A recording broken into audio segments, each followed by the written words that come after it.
আজ জেনে নেব কয়ে হ্রস্বইকার এবং কয়ে দীর্ঘইকারের পার্থক্য। কখন কয়ে হ্রস্বইকার হবে আর কখন কয়ে দীর্ঘইকার হবে। সহজ কথায়, যখন কোনো প্রশ্ন করা হয় আর প্রশ্নের উত্তর যদি হ্যাঁ অথবা নাতে দেয়া যায়, তা হবে কয়ে হ্রস্বইকার। আর হ্যাঁ নাতে যদি উত্তর না দেয়া যায়, তখন হবে কয়ে দীর্ঘইকার। যেমন তোমার নাম কি, এখানে কয়ে হ্রস্বইকার দিয়ে লেখা যাবে না, কারণ তোমার নাম কি বললে হ্যাঁ অথবা না দিয়ে উত্তর দেওয়া যায় না।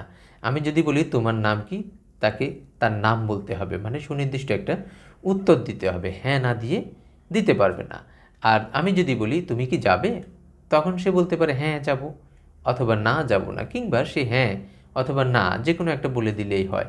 তাহলে যেসব প্রশ্নের উত্তরে হ্যাঁ অথবা না দিয়ে উত্তর দেওয়া যায় তা হবে কয় হ্রস্বইকার, এবং যেসব প্রশ্নের উত্তরে হ্যাঁ অথবা না দিয়ে উত্তর দেওয়া যায় না তা হবে কয় দীর্ঘইকার।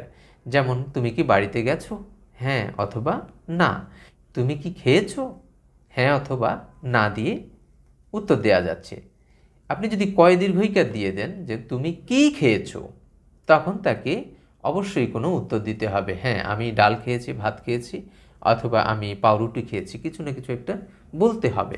তার মানে কয় দীর্ঘইকার দিয়ে যদি প্রশ্ন করা হয় তখন উত্তর দিতে হয় হ্যাঁ অথবা না দিয়ে উত্তর দিলে হয় না। আর কয় হ্রস্বইকার যখন হয় তখন হ্যাঁ অথবা না দিয়ে উত্তর দেওয়া যায়। আর পদের দিক থেকে কয় হ্রস্বইকার এবং কয় দীর্ঘইকারের পার্থক্য হলো কয় হ্রস্বইকার ক্রিয়া বিশেষণ আর কয় দীর্ঘইকার হলো সর্বনাম। প্রশ্ন করা ছাড়াও কয় হ্রস্বইকার এবং কয় দীর্ঘইকারের ব্যবহার আছে। যেমন কি সুন্দর বাড়ি, কয় দীর্ঘইকার। এখানে বিস্ময় প্রকাশে কয় দীর্ঘইকার ব্যবহৃত হয়েছে, এটা প্রশ্ন জিজ্ঞাসায় ব্যবহৃত হয়নি। এই কিটা হলো বিস্ময়সূচক শব্দ। আবার যখন কয় হ্রস্বইকার দিয়ে আমি বিকল্প বোঝাবো, তখন সেটা প্রশ্ন হিসেবে ব্যবহৃত হবে না। যেমন চা খাবে কি কফি খাবে আমি জানি না, তুমি চা খাবে কি কফি খাবে আমি জানি না, মানে হয় তুমি চা খাবে না হয় কফি খাবে, সেটা আমি জানি না।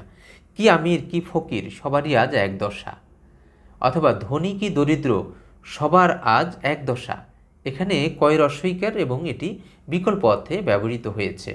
তাহলে কয় হ্রস্বইকার এবং কয় দীর্ঘইকার প্রশ্ন করতে ব্যবহৃত হয়, আবার প্রশ্ন ছাড়াও ব্যবহৃত হতে পারে। যখন কয় হ্রস্বইকার ব্যবহৃত হয় তখন সেটা হয় ক্রিয়া বিশেষণ, আর কয় দীর্ঘইকার ব্যবহার করলে সেটা বিস্ময় প্রকাশে ব্যবহার করা যেতে পারে অথবা প্রশ্ন জিজ্ঞাসায়ও ব্যবহার করা যেতে পারে।